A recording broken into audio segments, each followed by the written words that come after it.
번째 시간입니다. 지난번 나눈 신학 강좌 교재와 오늘 준비한 파워포인트 교재 같이 함께 보면서 공부하도록 하겠습니다.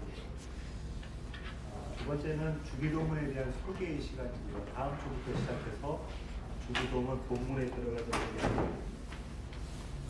왜 우리는 주님께서 가르쳐주신 기도를 드려야 하는지, 또 언제, 어디서, 어떻게, 누구에게 무엇을 기도해야 되는지, 지난 시간에 말씀드렸던 OWH 6화 원칙에 따라서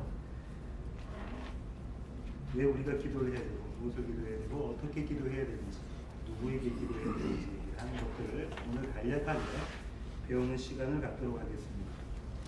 오늘 주기도문 소개는 총 3가지 섹션을 나눠지는데요. 첫 번째가 주기도문에 대한 신학자들의 견해, 대표적인 신학자 4분의 견해를 듣는 시간을 갖고요. 그 다음에 마태복음과 누가복음의 주기도문이 본이 소개되어져 있는데 두 본문의 병행 본문을 비교하는 시간을 갖도록 하겠습니다. 그러고 난 다음에 주기도문의 구조에 대해서 살펴보도록 하겠습니다.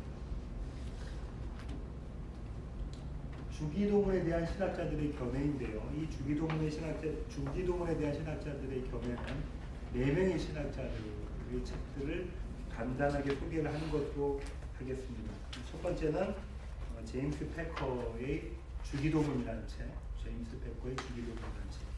두 번째는 스탠리 하우어스의 주여 기도를 가르쳐 주소서라는 책, 세 번째는 김세윤 박사님이 주기도문 강해라는 책, 그리고 마지막으로는 정용성 목사님의 주기도란 무엇인가, 이 4권의 책을 가지고 주기도문의 서론에 대해서 간략하게 살펴보는 시간을 갖도록 하겠습니다.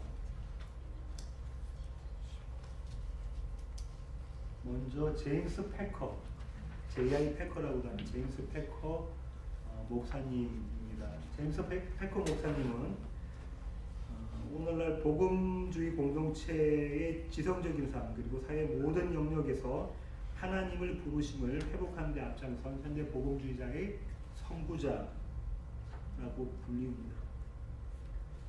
타임지가 선정한 가장 영향력 있는 복음주의 목회자 25분 가운데 한 분이기도 하고요. 영국 출생이신데 유명한 캐나다에 있는 위젠스 칼리지에서 역사 신학하고 조직 신학을 가르치시는 분이십니다. 여러분이 잘 아시나요? 저도 가지고 하나님을 아는 지식, 이 책은 그의 대표적인 저서이고 이 책을 통해서 그분은 아주 유명해지셨고 지금 신학을 하고 있는 신학교들에게는 그리고 또 목회자들에게는 유명한 복음주의 지식이 고전으로 꼽힙니다. 그분이 쓰신 주기도문이라는 책, 조금 전에 제가 보여드렸던 주기도문이라는 책, 제임스 패커의 기독교 기본 진리, 이 책에서 이야기한 내용들을 살펴보는 시간을 갖도록 하겠습니다. 주기도문에 대해서 제임스 패커 목사님이 이렇게 이야기합니다. 10계명, 주기도문, 사도신경은 그리스도인이 믿고 행동하고 하나님과 교제하는 방법을 제각기 요약해주는 3가지 훌륭한 기독교 신조이다. 주기도문은 복음의 요약이며 신학의 몸통이다. 그리고 강구의 원칙이자 살아가는 모든 일의 열쇠이다. 그리스도인 됨의 의미를 주기도문보다 더욱 명확히 밝혀주는 것은 없다. 이렇게 주기도문에 대해서 평해 주셨습니다. 현대인들이 갖고 있는 기도에 대한 문제점이 있는데 제임스 패커 목사님 이렇게 3가지 정도를 뽑아주셨습니다. 어떤 사람들은 기도의 이유를 모르면서 기도하고 있고 또 어떤 사람들은 기도를 묵상이나 명상으로 대체하고 있으며 그리고 많은 사람들이 기도를 완전히 포기했다. 참 의미하는 바가 큽니다. 저와 여러분은 여기에 해당되는지 아니면 저희는 바르게 기도하고 있는지 한번 자문해 볼 필요가 있다고 생각합니다. 하나님께 기도하는 일이 현대인에게 문제가 되는 이유, 그 이유는 하나님에 대해서 성도들이, 크리스찬들이 막연히 알고 있기 때문입니다. 하나님을 정확하게 바르게 알고 있지 못하기 때문입니다. 하나님에 대한 확신이 없다면 기도는 무의미하게 되고 또 나아가서는 기도하지 않게 된다. 제임스 베커 목사님이 이렇게 말씀하고 있습니다. 그러나 만약 하나님이 예수님처럼 제자들이 살아있는 육신의 예수님을 만나셔서 예수님과 이렇게 대화했던 것처럼 하나님이 그런 인격적인 분이라는 것을 확신하고 만난 사람은 그 하나님과 인격적으로 대화하게 되고 그것이 바로 기도이다. 그렇게 대화하는 기도는 어쩌면 성도들에게 너무나 당연한 일이다. 그래서 기도하려면 먼저 하나님에 대해서 알고 하나님을 만나야 된다라고 말씀드리고 계십니다. 기도는 일방통행이 아니고 쌍방향, 양방통행의 대화이다 이렇게 이야기하고 계십니다. 사랑하거나 존경하는 부모나 친구들, 형제 자매들 그런 사람과 함께 있는 시간들, 대화하는 시간들이 우리에게는 아깝지 않은 것처럼 하나님과도 우리가 하나님과의 친밀한 교제 관계 속에 거하게 된다면 하나님과 기도하는 시간이 결코 아깝지 않을 것이다. 우리 어떠한 방법이라도 시간을 내서 그분 하나님과 교제하려고 노력할 것이다. 이것이 책을 읽으면서 많이 와닿았던 건데요. 기도하면 정말로 하나님께서 우리에게 뭐가 말씀해 주시는가? 다시 말하면 기도의 응답을 받으셨습니까? 기도가 양방향, 쌍방향 채널이신가요? 이런 질문입니다. 어떠신가요, 여러분? 막연한 기도를 드리고 계시나요? 아니면 늘 하나님의 응답을 듣는 쌍방향 채널의 기도를 하고 계십니까? 저 여기서 좀 책을 읽으면서 제 자신은 많이 힘들어지더라고요. 혹시 제가 한 방향의 기도만 하고 있는 것은 아닌가 이런 생각들이 들었습니다. 자기 문제를 곰곰이 생각하고 하나님의 보좌 앞에 그 문제를 말씀드릴 때, 그리고 당면한 문제와 관련 있는 성경 말씀을 읽고 성경에 나타나 있는 원칙, 원리들을 생각할 때, 자신의 지금 처한 상황과 비추어 보아서 생각해 볼 때, 우리는 자신과 주위 사람들에게 허락하신, 인도하시는 하나님의 뜻을 우리 마음 가운데 확신하게 됩니다. 무언가 하나님이 강한 메시지가 우리 마음 가운데 들리게 되는데 그것이 하나님의 응답이다. 이렇게 제임스 베커 목사님은 말씀하고 계십니다. 하나님은 우리로 하여금 하나님께 당신께 기도하게 하시는데 하나님은 우리에게 기도하라고 하셨고 또 유명한 그 맥체인 목사님 여러분 잘 아실 텐데요. 맥체인 성경 읽기 표도 만드셨던 눈물의 목회자로 유명한 스코틀랜드 목사님이신 로버트 머리 맥체인 목사님은 어떻게 말씀하셨냐면 홀로 하나님 앞에 무릎 꿇는 것 인간은 바로 그런 존재이다. 이렇게 말씀하고 계십니다. 이어서 제임스 베커 목사님은 이 서론에서 어떻게 말씀하고 계시냐면 이렇게 기도하십시오. 이렇게 우리에게 권면을 하고 계시는데 앵무새처럼 주기도문을 반복해야 하는가? 앵무새처럼 주기도문을 반복해야 하는가? 우리는 사실 그렇지 않습니까? 주기도문 그냥 외우고 예배 시간에 외우고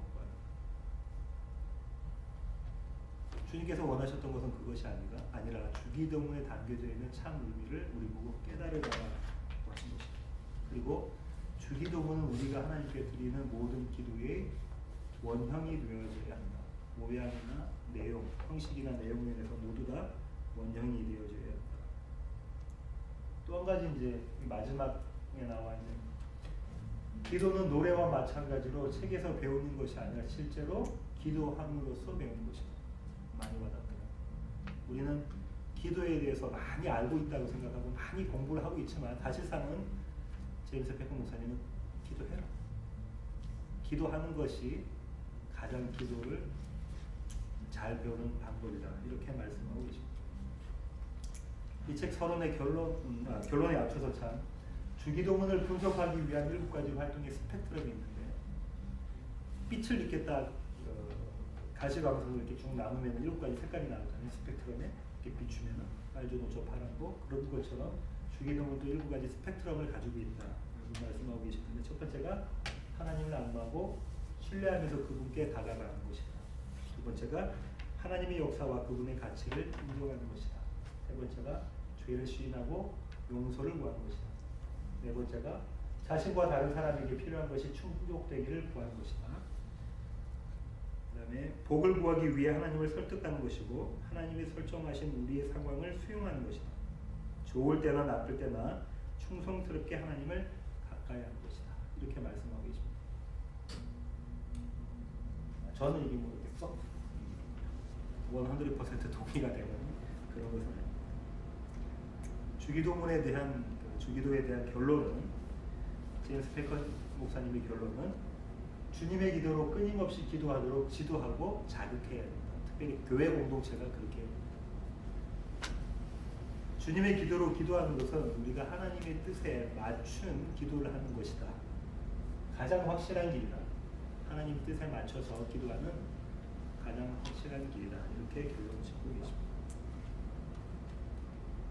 여기까지 제임스 패커 목사님에 대한 견해를 들었고요. 할 내용이 많아서 좀 빨리 나가겠습니다. 두 번째는 기독교 윤리학으로 유명한 스탠리 하워스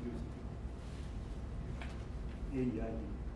이 스탠리 하워스 교수님 우리 내문의 목사님께서 목회 박사과정 코스워크 할 때 이 분의 책을 하나님의 나그네 된 백성이라는 책으로 공부를 하기도 했습니다. 듀크 대학교에서 신학 윤리학을 가르치고 있고요. 윤리 신학을 가르치고 있고 2001년도 타임즈가 평가한 미국 최고의 신학자이다. 이렇게 말했습니다. 신학과 이 삶이 따로 떨어져 있기가 쉬운데 이 신학과 삶을 연결하기 위해 부단히 노력하신 분이시고 아무래도 기독교 윤리학을 하시니까 더 그러시겠죠. 그렇게 해서 주류 기독교가 이게 간과해왔던 하나님 나라의 급진성, 공동체, 특별히 개별적인 것이 아니라 공동체에 관해서 많이 연구하시고 여러 저서들을 쓰신 분입니다. 저희가 공부하는 할 책은 주여 기도를 가르쳐 주소서. 목사님들 내부는 다 가지고 계셔서 각 가정이 다 이 책들을 가지고 있습니다. 하워스 교수님 이렇게 이야기하고 계십니다. 주기도는 이 땅의 침투에 들어오는 하나님의 나라의 선포이자 하나님 나라의 백성으로 징집되어서 군에 가듯이 징집되어서 살겠다는 담대한 고백이다. 또한 주기도는 자기중심적 신앙을 뒤집어 엎는 하나님 중심적 기도이다. 이분은 늘 하나님의 백성, 하늘나라를 살고 있는 백성에 대한 말씀을 많이 하고 계시는데요. 기독교를 어떤 일련의 교리나 그 교리를 수행하기 위한 공동체, 그 다음에 또 바른 행동 목록 이렇게 생각하지 말고 어떤 백성들이 걷고 있는 걸음의 여정이라 이렇게 생각하라 이렇게 말씀하고 계십니다. 요거 참 의미 있는 얘기인데요. 어떤 백성들이 걷고 있는 여정, 이 삶이라는 것이 어떤 백성들이 걷고 있는 여정의 이름입니다. 왜냐하면 이 여정은 모험이다 이렇게 이야기하고 있습니다. 모험이다.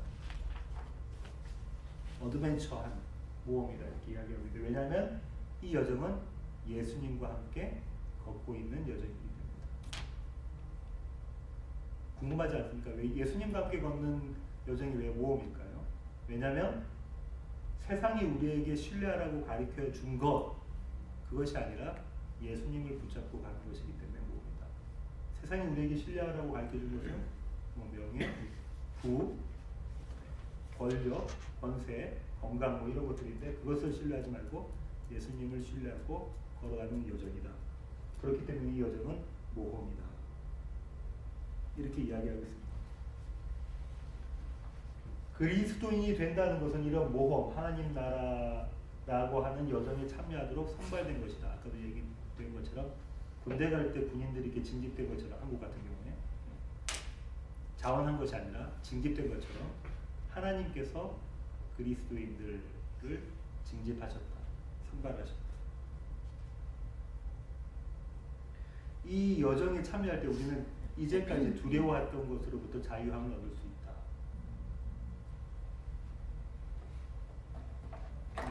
우리가 잘 알고 있는 이야기인데요. 죄의 양상이 무엇과 무엇을 나타낸다고 그러죠? 죄의 양상은 예? 욕망과 두려움. 죄는 욕망과 두려움이라는 모습으로 나타나는데 가지고 싶은 욕망과 가진 것을 놓쳐버릴 것에 대한 두려움. 이 죄로부터 우리가 자유롭게 된다. 예수님께서 나를 따라오너라라는 말씀을 만약 하시지 않았다면 우리는 결단코 우리 스스로 이 여정에 참여하지 않았을 것이다. 이 여정 그런 여정이다. 이렇게 말씀하고 계십니다. 만일 당신이 그리스도인이란 어떤 사람인가? 라는 질문을 받았을 때 당신이 줄 수 있는 가장 좋은 대답, 현명한 대답은 그리스도인이란 다름 아니라 주기도로 기도하기를 배운 사람들이다. 지금 주기도문이 얼마나 중요하다라는 얘기를 계속 하고 있습니다. 그러면서 이제 흔히들 우리가 당천기도라고 하는 누가복음에 나와 있는 끈질긴 기도에 대한 이야기를 하면서 아무래도 기독교 윤리학 교수님이시다 보니까 실천적인데 감리교다 보니까 좀 더 실천적인데 포커스를 맞추셔서 이렇게 예수님의 명령에 순종하다 보면 우리의 삶은 우리의 자연적인 성향이라는 게 뭐죠?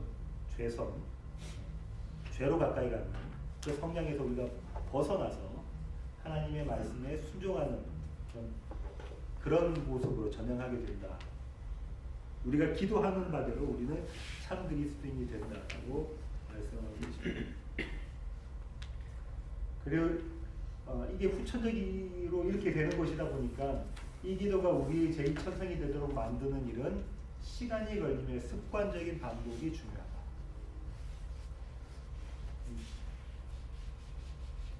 방금 말씀드린 것처럼 스탠리 하워스 교수님이 무슨 과목을 하시냐면 기독교 윤리학을 하시고 특별히 듀크 대학이 감리교죠.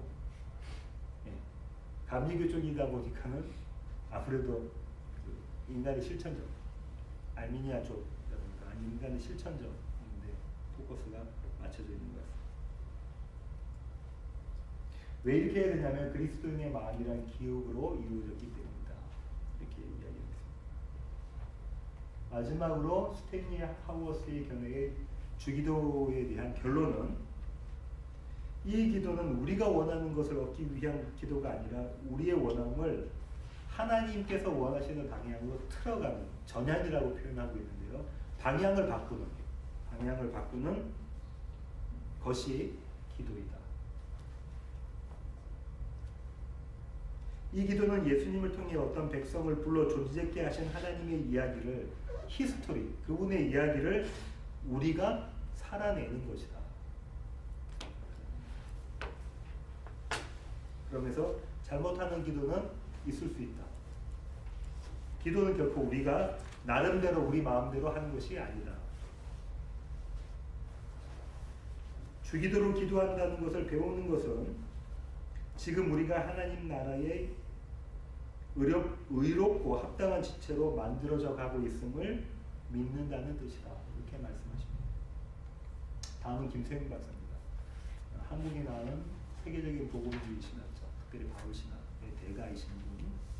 서울대학교 졸업하시고 영국 런던대학에 하고 독일 튜빙겐 대학을 거쳐서 영국의 맨체스터 대학교에 그 유명한 F.F. 브루스 교수님, 저도 몇 권의 책을 가지고 있는데 F.F. 브루스 교수님 아래서 박사학위를 취득하셨어요. 한국과 미국의 여러 대학교에서 총신대학교, 액취에서도 하셨죠? 예. 액취에서도 아세 연합신학대학교에서도 강의를 하셨었고 현재는 플로대학교에서 신학학 교수로 재직하시면서 한국어 목회학 박사 과정 그것도 맡고 계십니다. 이분이 쓰신 주기도문 강의라는 책에 근거한 주기도문의 서론에 대해서 잠깐 나누겠습니다. 예수님이 시작하신 하나님 나라 운동의 결정체가 바로 주기도문이다. 예수님 당시의 기도란 여러 유대 공동체들의 정체성의 요약이었으며 주기도문은 예수님이 시작하신 하나님 나라 운동의 사상과 신앙의 요약입니다. 주기도문은 예수님이 시작하신 하나님 나라 운동의 사상과 신학의 요약이다. 이 김서영 박사님의 견해는 우리가 나중에 마태복음과 누가복음 병행본문을 이렇게 살펴볼 때 좀 더 다루도록 하겠습니다. 다음은 정영송 목사님이십니다. 서울신대와 독일 민스터대학교를 거쳐서 대구 계명대학교에서 박사학위를 받으셨고 현재는 영남신학대학교 출강하시면서 대구 성서와 아카데미 원장이시고 센터교회 담임 목사님으로 활동하고 계신 분이십니다. 그림이 잘못됐네요. 이분이 쓰신 책은 이게 아니라 맞네요. 주기도란 무엇인가 이 책. 주기도란 무엇인가. 정 목사님의 견해입니다. 기도는 우리의 뜻을 관철시키기 위해서 하나님을 설득하는 것이 아니다. 오히려 하나님의 뜻을 우리에게 설득시키는 영적 태도이다. 기도란 우리의 뜻을 관철시키기 위해서 하나님을 설득시키는 것이 아니라 하나님의 뜻을 우리가 받아들이며 수용하면서 그 뜻대로 살려고 하는 영적인 태도이다. 이렇게 말씀하고 계십니다.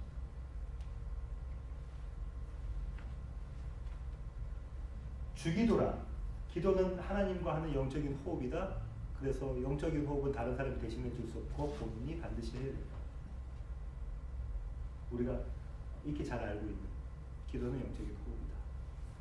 사람이 숨을 쉬는 것처럼 우리는 그리스도인들은 기도를 해야 된다. 두 번째가 참 흥미로운데요. 그런데 주기도는 일반적인 기도가 아니고 특별한 기도고 특별히 개인 기도가 아니라 공동의 기도이다. 그리고 모든 기도의 전봉이 된다. 모델이 된다. 이렇게 이야기합니다. 우리의 모든 개인적인 기도는 주기도문에 근거해야 된다. 바탕을 두어야 한다.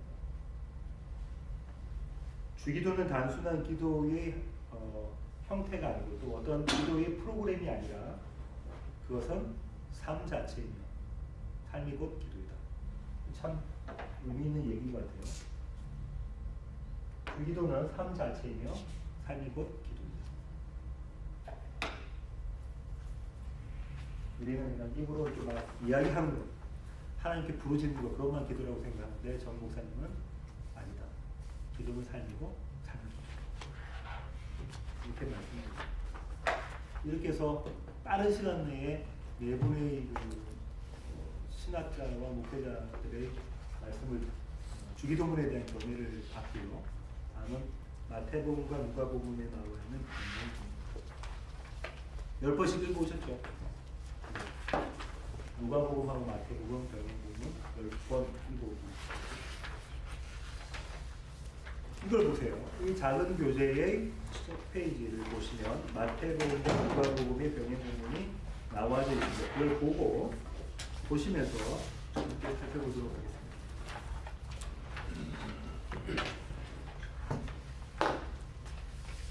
먼저 출처인데요. 출처. 마태, 누가. 이 마태라는 복음서의 기자가 마태복음을 쓴데 어떻게 썼냐면 입으로 구전되어 와 있던 전성들을 모아서 기록했거든요. 그러니까 복음서가 우리가 갖고 있는 서신서보다 뒤에 쓰여졌단 말이에요. 순서는 그 복음서가 먼저이지만 바울 서신보다 복음서가 더 뒤에 쓰여졌습니다. 이 마태가 여러 전성들을 받아가지고 썼는데 이 마태의 근간이 되는 전성을 해석학적으로 그 중에서도 편집 비평이라는 게 있어요. 편집 비평학적으로 이 마태의 근간이 되는 것 중에는 M이라고 표현합니다. 학자들끼리 이렇게 약속을 하는 거예요. 매튜가 되고 누가복음은 루카 되고 그 다음에 이 두 부분이 공통적으로 담고 있는 것을 우리는 Q 본문이라고 해요. 학술적으로 그렇게 이야기를 하고 있는데 여기서 나오는 것처럼 이 주기도문은 Q 자료로부터 나왔다. 공통적으로 갖고 있는 원래 갖고 구전되어 왔던 Q 자료로부터 아니면 마태는 M 자료로부터 누가는 L 자료로부터 그런 견해도 있고요. 또 하나는 둘 중에 한 개는 Q 자료로부터 나왔고 나머지 한 개는 자기 고유의 자료로부터 나왔다. 특수 자료로부터 나왔다. 또 하나는 누가가 마태에 의지하여서 이렇게 학술적으로는 학문적으로는 네 가지 설이 있다고 해요. 그 중에서도 가장 신학자들이 점수를 많이 주는 것이 첫 번째. 물론 다섯 번째도 있을 수 있겠죠. 거꾸로 마태가 누가요. 이렇게 있을 수 있죠. 근데 학자들은 첫 번째 거의 비중을 가장 많이 두고 있다고 합니다. 아마 김세현 박사님도 첫 번째 거에 비중을 두고 계신 것 같아요.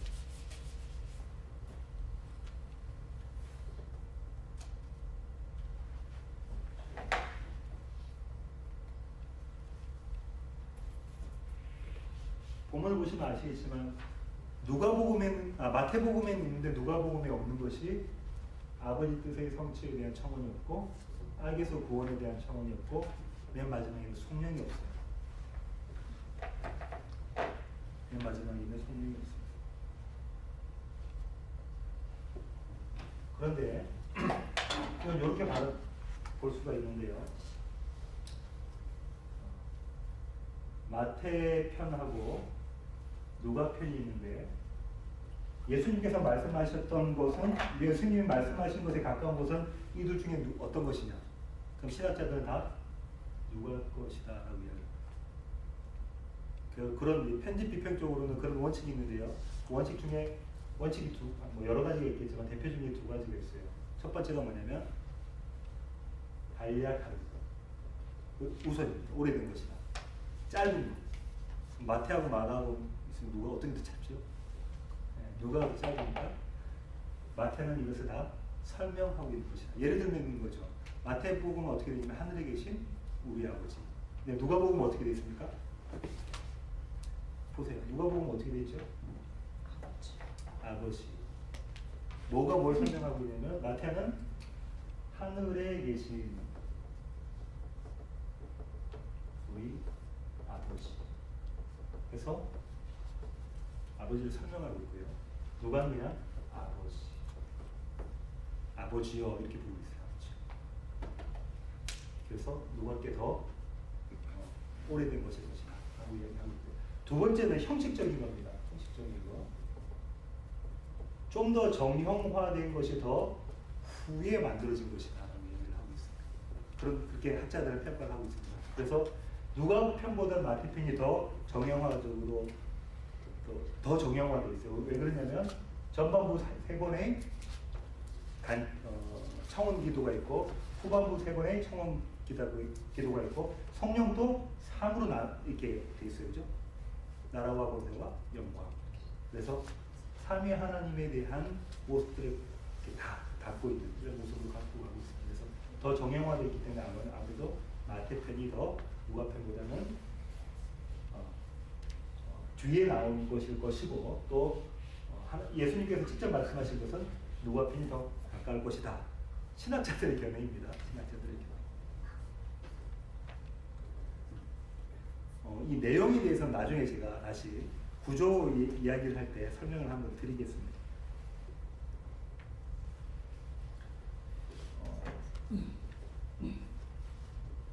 신학적인 차이를 한번 보도록 할게요. 누가복음은 어떻게 시작합니까? 누가복음은 찾아보겠습니다. 누가복음 11장. 시간이 다 돼버렸네. 11장 1절 이렇게 1절 한번 읽어주세요. 한 분이 좀 읽어주십시오. 예수께서 한 곳에서 기도하시고 마치심에 제자 중 하나가 여쭤되 주여 요한이 자기 제자들에게 기도를 가르친 것 같이 우리에게 가르쳐 주옵소서. 예, 누구의 요청으로부터 시작되죠? 제자의 요청으로부터 시작됩니다. 근데 마태복음은 어떻게 되나요? 마태복음에서 주기도문을 가르치셨던 곳이 어딘가요? 산이세요.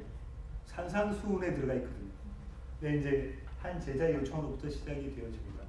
근데 우리가 이제 알아야 될 것은 유대인들은 이미 시편을 비롯한 많은 그 기도문들을 가지고 있었어.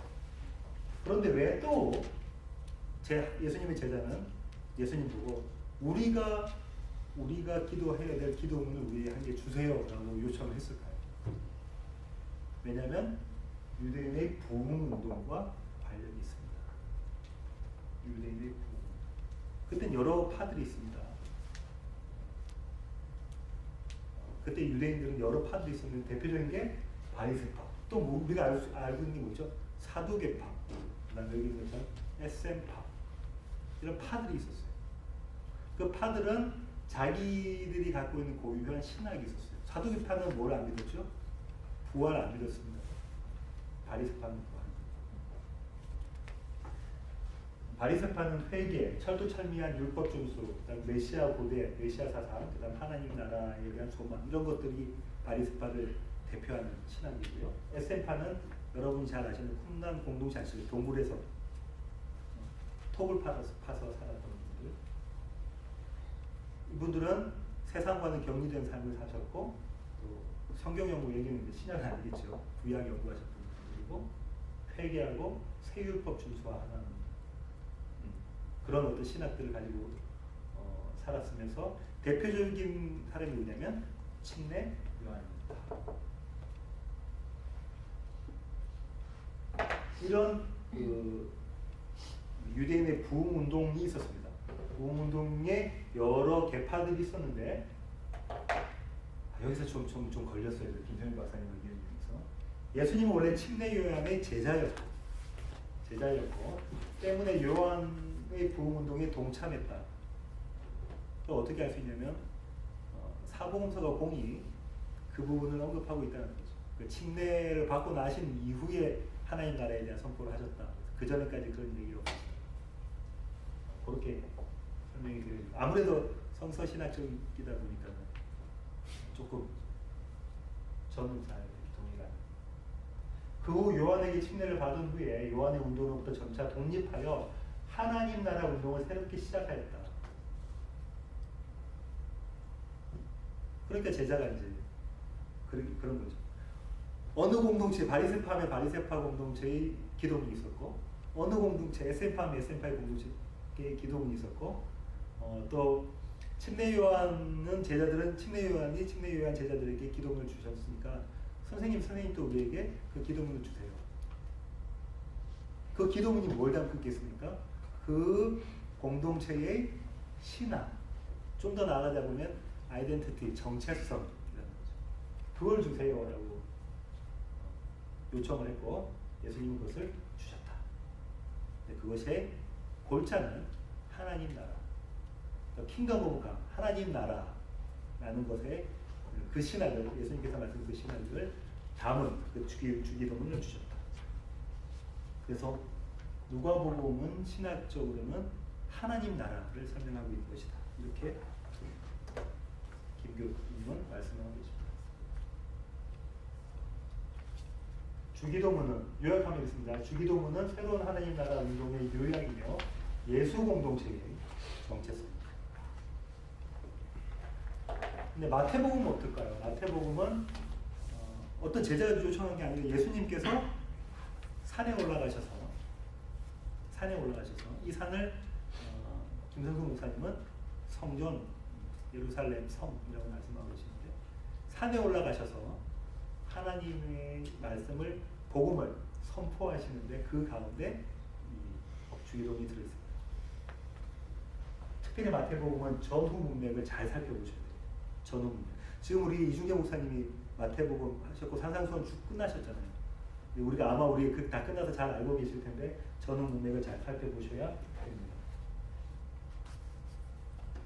이런 구조로 되어 있습니다. 팔복, 반어적 가르침, 종교의 행위에 대한 가르침, 제일계명에 대한 가르침, 결론적 권면 이렇게 되어 있습니다. 성경을 한번 보겠습니다. 마태복음 5장부터 한번 보세요. 성경을 쭉 펴놓고 우리 유수들 성경책도 안 갖고 있는 유수들 성경책을 딱 펴놓고 팔복, 반어적 가르침, 종교의 행위에 대한 가르침 이렇게 쭉 있어요. 근데 예, 유대인들과 또 헬라어의 문화 기법 중에 뭐가 있냐면 샌드위치 구조라는 게 있어요. 우리가 좋아하는 샌드위치, 햄버거 그건 어떻게 생겼습니까? 빵이 두 개가 있고 내용물이 여기 있다 그죠? 빵이 두 개 있고 내용물이 있을 때 빵이 중요합니까? 내용물이 중요합니까? 다 중요하지만 무엇 때문에 가격이 바뀌어지죠? 내용. 뭐라고? 재료지요. 내용물의 재료에 따라서 가격이 바뀌어집니다. 밸류가 바뀌고 가치가.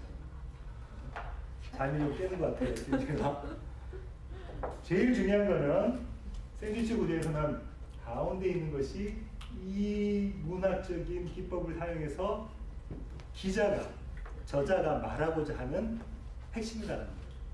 그런데 이 샌드위치 구조에 있는 한가운데에 종교 행위에 대한 가르침인데 그 가운데 있는 것이 뭐냐면 주기도문이다. 그래서 예수님께서 가르쳐 주시려고 하셨던 것은 산상순에서 예수님께서 가르쳐 주시려고 하셨던 것은 주기도문이다. 이렇게 말씀하고 있습니다. 조금 더 이거 살펴볼게요. 8복 5장 처음부터 보실까요? 예수께서 무리를 보시고 산에 올라가 앉으시니 제자들이 나오니라. 입을 열어 가르쳐 이르시되 심령이 가난한 자는 복이 있나니 천국이 그들의 것이며. 원래 이거 헬라어로 보면 어떻게 돼 있죠? 심령이 가난한 자는 이렇게 안 읽고 복 있는 사람 너 그렇게 시작합니다. 복 있는 사람 너는 심령이 가난한 사람. 뭐에 대한 이야기 하고 있냐면 성도의 정체성, 아이덴티티.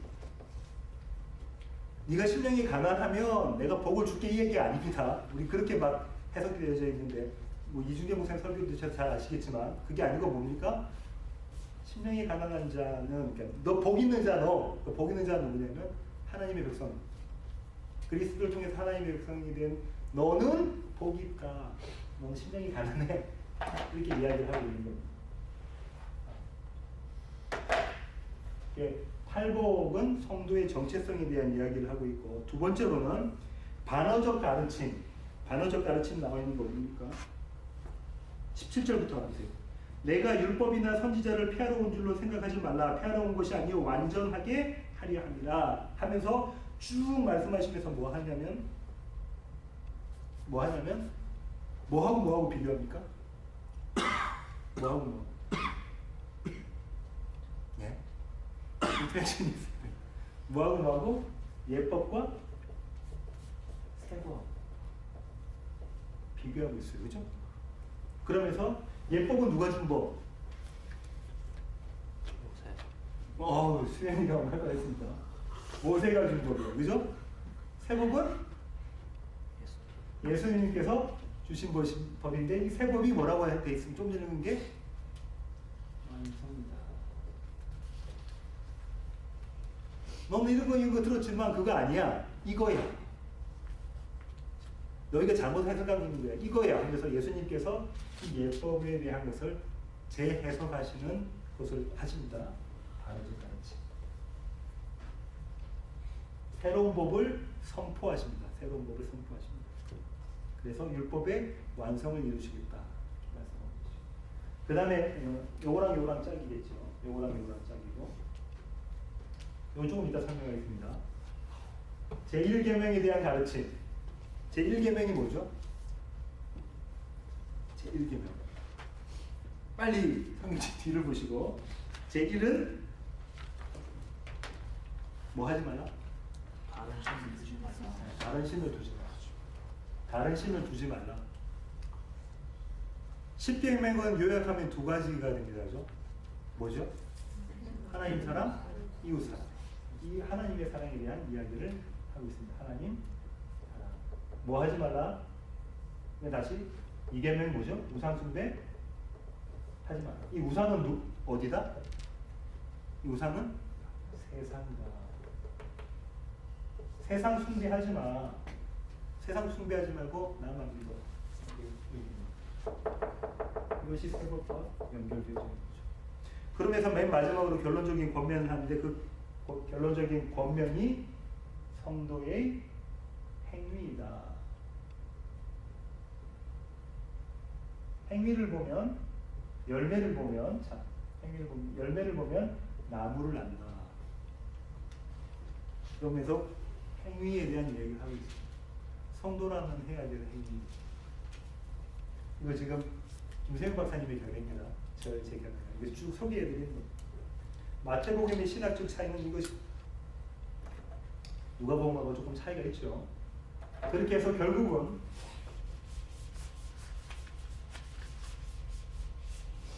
죄송합니다. 이건 누가복음 아니고 마태복음입니다. 마태복음의 주기도문의 결론은 주기도가 제자의 삶의 중심이다. 마태복음은 주제가 뭐냐면 제자도에 대한 제자도 하나님 나라가 제자로 살아가는 방식이 바로 주기도이다. 그래서 아까 그 구조를 가지고 샌드위치 구조를 가지고 설명을 해주고 있습니다. 요 앞에 걸 제가 설명을 빠뜨렸네요. 참 죄송합니다. 요거 다 설명했고 요걸 안 했네요. 종교 행위에 대한 가르침 찾아볼게요. 종교 행위에 대한 가르침에서 세 가지 이야기를 하고 있습니다. 뭐뭐 하고 있습니까? 본문 보세요. 성경책으로. 뭐뭐 하고 있습니까? 제목만 보셔도 아는데. 네?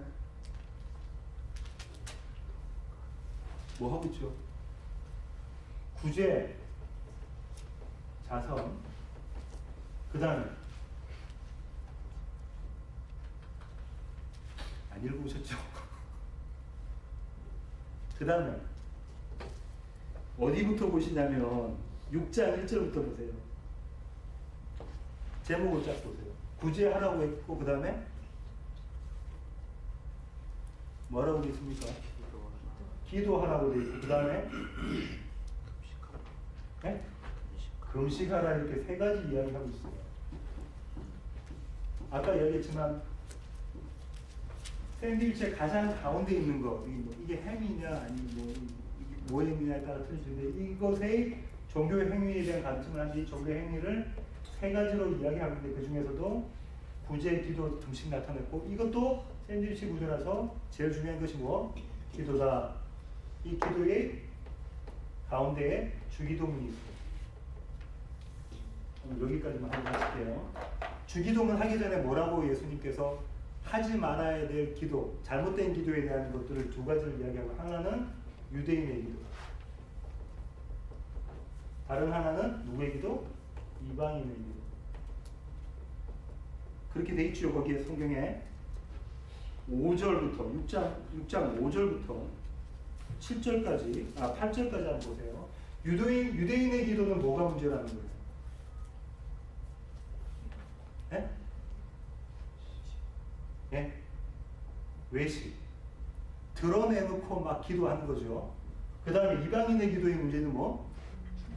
중언부언. 이런 기도 안 된다. 드러내놓고 막 이렇게 막 기도하는 거니까 안 된다. 그 다음에 중언부언은 뭡니까?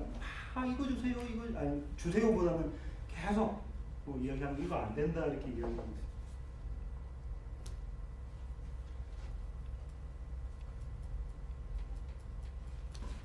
근데 우리 기도는 이거 좀 중언부언 같은 것도 좀 많이 하는 거. 중언부언도 많이 하는 거. 이 두 가지 기도가 안 돼 하면서 결론적으로 주신 기도가 뭐냐면 너희는 이렇게 기도해라 하면서 주기도문을 주셨어요. 요 두 개 안 된다.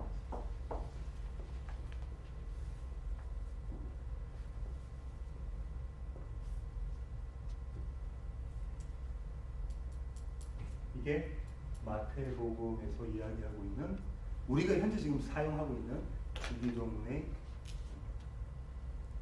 틀, 구조. 제가 이 파트 3까지 나갔어야 되는데 오늘 못 나가요. 파트 3은